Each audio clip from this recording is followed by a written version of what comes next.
So, today we're diving into a story that's, well, it's pretty raw.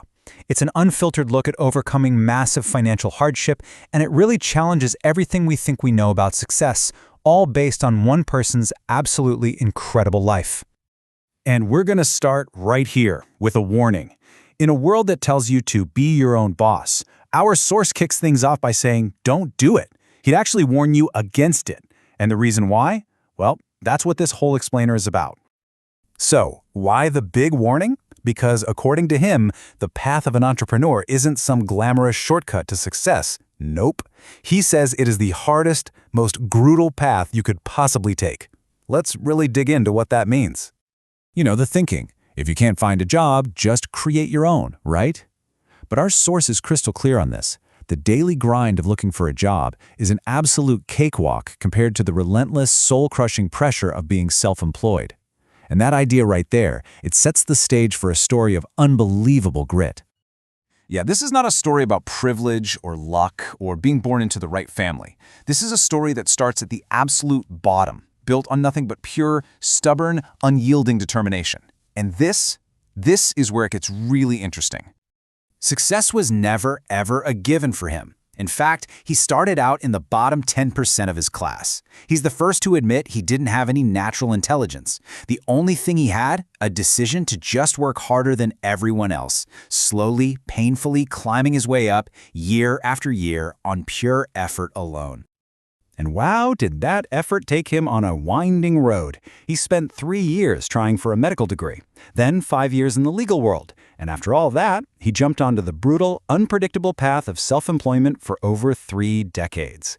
Yeah, nothing about this journey was a straight line. And just to survive, he did whatever it took. This was not glamorous. I mean, look at this list. Delivering newspapers, cleaning rooftops, working in a factory, selling toys door to door. He completely put his pride in a box and locked it away, because the only thing that mattered was survival. 6 years. For 6 straight years after starting his own business, he earned less than a secretary. Let that sink in. 6 years of grinding away, with a family to feed, making less than what was considered the lowest paid job at the time. This is the reality he's trying to warn people about. So how in the world does anyone survive that? I mean, really? This brings us to the absolute core of this whole story, a concept he calls the warrior mindset. This was the engine, the secret sauce that powered him through decades of insane struggle. So what is this warrior mindset? It's basically an unbreakable will to win. It's about having a work ethic so extreme most people can't even comprehend it. It's about facing total disaster without even flinching. And it's about having this calm, laser-like focus when everything around you is just falling apart. And this right here, this is the playbook. But it's not just a checklist. It's a way of life. It's a brutal, non-negotiable commitment to working 13, 14, 15, 16 hours a day, 7 days a week. It's about checking your ego at the door to do whatever it takes. It's about fighting for every single customer like your life depends on it. And it's about constantly learning, not as a hobby, but as a core survival skill. This quote, this is the mindset in a nutshell. It's just a total rejection of the word impossible. For him, the question is never if we can do it. The question is always, how are we going to make this happen? It's about finding a way when there is no way. Okay, so after decades of living like this, where did it all lead? What was the payoff for this absolutely relentless grind? Well, the results are just as extreme as the struggle was.